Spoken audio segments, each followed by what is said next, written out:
With just weeks left until this PlayStation exclusive is due to be released, we've been hands-on with the most recent build, and it's shaping up to be a must-play. Here's the TLDR on the story. You're Deacon St. John, an outlaw biker with a heart. All you have in the world is your beloved bike, your best friend Boozer, and some tragic memories concerning your wife Sarah. Last seen being helicoptered away from a ruined city after the Freakers brought down civilization.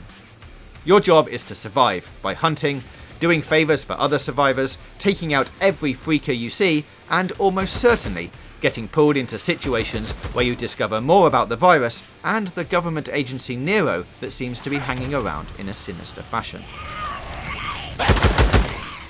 The first thing that gets you as you're let loose as Deacon is the world, a living, shuddering ecosystem of trees and weather and wildlife. It's a post-apocalypse that you actually want to spend some time in, not one of dusts and deserts and ruined buildings, but one that's green and wet and full of surprises. I mean, sure, some of those surprises are caves full of sleeping freakers, or wolves sent mad by the virus, but you can't have everything.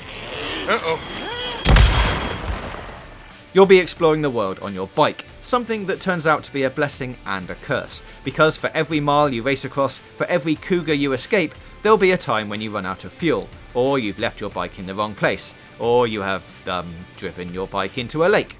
The second thing that will hit you, maybe literally, is that everything in the world that isn't a tree wants you dead. There are freakers, animals from cougars to infected bears, and then there are the people.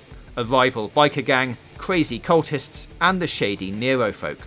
Even if you wander to gather some herbs on a quiet ride between missions, you'll come back to your bike and find someone messing with it. If I didn't have social anxiety before I started playing Days Gone, I sure as shit had it afterwards.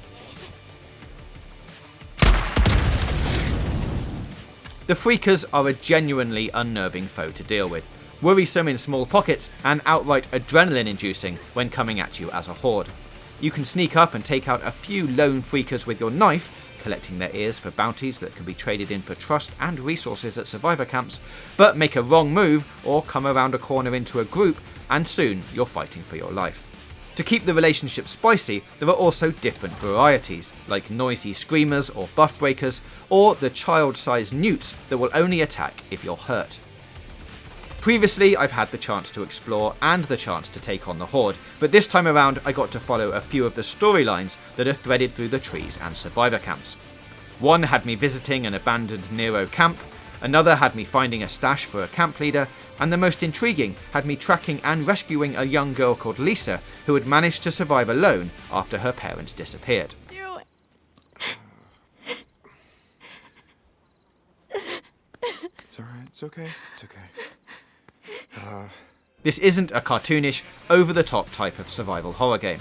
This feels like it's aiming for a more HBO primetime mood, with Sam Witwer delivering an authentic performance that elevates Deacon beyond the action hero everyman, and it also has a storyline that promises plenty of twists and turns.